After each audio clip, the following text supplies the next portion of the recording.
नमस्कार। कौन नहीं चाहता कि उसका भरत जैसा भाई हो, लक्ष्मण जैसा भाई हो, शत्रुघ्न जैसा भाई हो। परंतु क्या आज के समय में ऐसा संभव है? जब हम यह भजन सुनते हैं, नगरी हो अयोध्या सी, गोकुल सा घराना हो, तो हमें लगता है कि क्या आज के समय में ऐसा संभव हो सकता है? तो आजकल तो जो संयुक्त परिवार है वह भी देखने में बहुत कम मिलता है, और जहाँ कहीं यदि ऐसा संयुक्त परिवार जिसमें सब प्रसन्न हो एक दूसरे से, ऐसा तो बहुत ही कम है।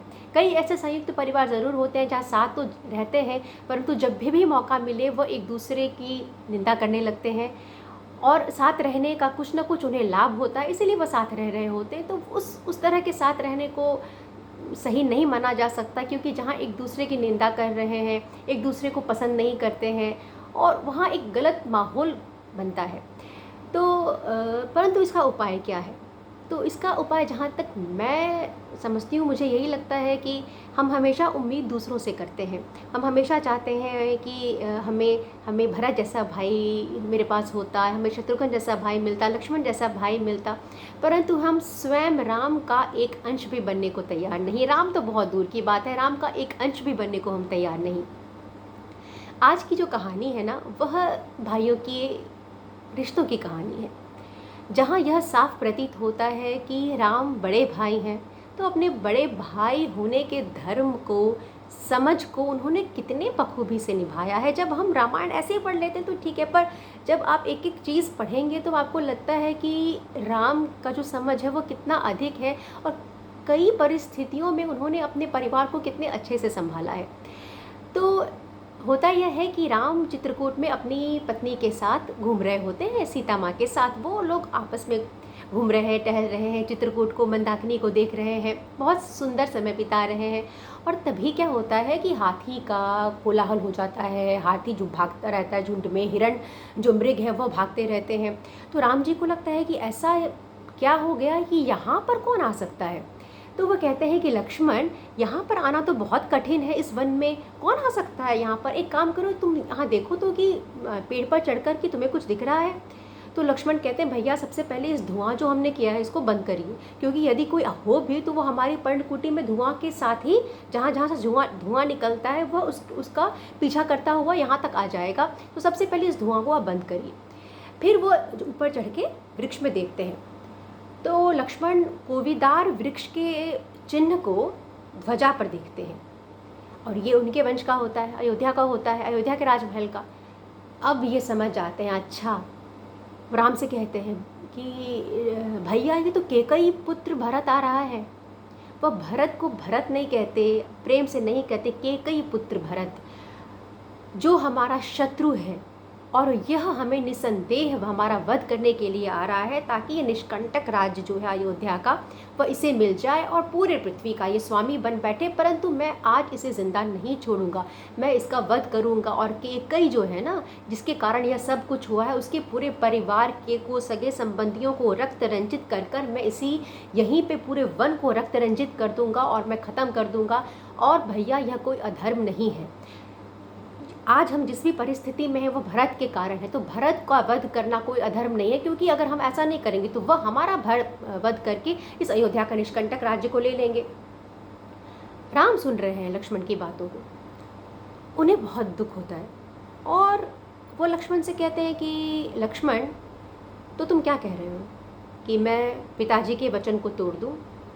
मैं भरत का वध करके, अपने भाइयों के, अपने परिवार का वध करके, रक्त रंजित करके, तब भी अयोध्या का निष्कंटक राज्य मिल जाए। और क्या निष्कंटक राज्य, अयोध्या का राज्य? राज्य तुम बार बार कह रहे हो। लक्ष्मण, तुमको राज्य चाहिए? अगर राज्य चाहिए तो मैं भरत से कह दूंगा, और मेरी बात को याद रखो कि मेरी कही हुई बात को भरत मानेंगे, और तुम्हें तुरंत ये राजा बन जाओगे तुम अयोध्या के, तुमको निष्कंटक राज्य मिल जाएगा, लेना तुम ये निष्कंटक राज्य। लक्ष्मण उनकी बातों को सुन रहे होते हैं। फिर राम कहते हैं कि लक्ष्मण, मुझे भरत प्राणों से भी अधिक प्रिय है। और वह लक्ष्मण से कहते हैं कि तुम जो भरत के बारे में इतना सोच रहे हो, इससे पहले तुम एक चीज़ बता दो मुझे कि तुमको भरत ने तुम्हारा क्या बिगाड़ा है? इससे पहले क्या तुम्हारे साथ ऐसा कोई बर्ताव किया था? जिसने तुम्हारी सोच को यहाँ तक ला कर रख दिया कि तुम अपने ही भाई के बारे में ऐसा बोल रहे हो, वह क्यों आ रहे हैं यहाँ? इस बात का तुमको शंका है, डर है, मैं जानता हूँ वह क्यों आ रहे हैं। वो कहते हैं कि वह आ रहे हैं क्योंकि यहाँ आना उनके आने योग्य है, क्योंकि उन्हें जब वो वापस आए होंगे अयोध्या से, तो उन्हें जब पता चला होगा कि उनके कारण यह सब हुआ है, तो उनको बहुत कष्ट हुआ होगा और वे अयोध्या का राज्य मुझे वापस करने आ रहे हैं। इसी उद्देश्य से वह आ रहे हैं और उनका यहाँ आना सर्वथा उन्हीं के चरित्र के योग्य है। और स्पष्ट शब्दों में लक्ष्मण से कह देते हैं कि यदि इसके बाद भी भरत यहाँ पहुँचने ही वाला है, और यदि इसके बाद भी तुमने भरत के बारे में कोई भी प्रतिकूल बात कही लक्ष्मण, तो याद रखो यह मेरे विरुद्ध कही हुई समझी जाएगी। अर्थात यदि तुमने कुछ भी भरत को कहा तो मैं समझूंगा कि वह तुम मुझे स्पष्ट कर रहे हो, मुझे दोष कर रहे हो। भरत के ऊपर जो भी दोष रखोगे वह सब मुझ पर जाएगा। तो इस तरह का राम जी का भाव होता है। और राम जी जो है वो समझाते हैं लक्ष्मण को। अब देखिए यहाँ पर कि अधिकतर परिवारों में क्या होता है कि यदि भाइयों का आपस में कुछ ऐसी मनमुटाव हो जाए, तो जब एक भाई नहीं रहेगा तो बाकी के भाई उसके विरुद्ध बोलना शुरू कर देते हैं, और एक आप कह लीजिए कि एक बहुत ही नकारात्मक नेगेटिव पूरा माहौल बन जाता है, जिससे कि कोई कहता कुछ है, सुनता कुछ है, सुनाया कुछ और जाता है, बात कहीं कुछ और निकल के आती है, अब पूरे परिवार का सर्वनाश हो जाता है। तो रामायण से सीखिए कि हमारे जीवन में मंथरा होगी। ऐसा नहीं है कि रामायण में मंथरा आई थी, कैकेयी की बुद्धि को भ्रष्ट कर दिया। हमारे जीवन में भी मंथरा होती है, परंतु ये आपके ऊपर निर्भर करता है कि क्या आप कैकेयी बन जाते हैं कि क्या आप भरत बनते हैं, क्या आप कैकेयी बन जाते हैं कि क्या आप राम बनते हैं जिन्हें विश्वास है, भरत जिन्हें विश्वास है। भरत वह जो सरस्वती माता कहा जाता है कि वह कहती है कि मैं किसी की बुद्धि को हरण कर सकती हूँ, पर भरत जैसे चरित्र वाले को नहीं, मैं भरत की बुद्धि को हरण नहीं कर सकती। ऐसा एक कहावत है कि सरस्वती माँ ने कहा था। तो आप यहाँ पर राम को देख लीजिए कि राम जब भी इस तरह के नकारात्मक बात सुन रहे हैं, ऐसा नहीं है कि अब ये रामायण का त्रेता युग की बात है, तो जो परिवार में होता है नॉर्मली वह राम के परिवार में नहीं हो रहा है। यहाँ लक्ष्मण ने राम को छोड़ा नहीं है, लक्ष्मण राम के साथ खड़े हैं हर बार, परंतु लक्ष्मण ने साफ कितनी बुरी बात अगर आप सोचें तो भरत के बारे में कितनी गलत बात सोची, रोष के कारण कितनी गलत बात उनके मन में आ गया, परंतु उससे किसने रोका? राम ने उन्हें अधर्म तो पाप करने से तो बहुत दूर की बात है, पाप की बात सोचने से भी रोक लिया। तो यह होता है एक बड़े भाई का कर्तव्य। यह नहीं कि जैसे हमारे अदालतों में भाई भाई में कई ऐसे मुद्दे हैं जो पड़े हुए हैं, संपत्ति को लेकर विवाद नहीं हो तो आपसी कोई बात को लेकर मनमुटाव, ये चलता ही रहता है और कोई भी इसे समझने का प्रयत्न नहीं करता। यदि एक पक्ष भी समझदार हो जाए तो शायद ऐसी घटनाएं कम हो जाएं।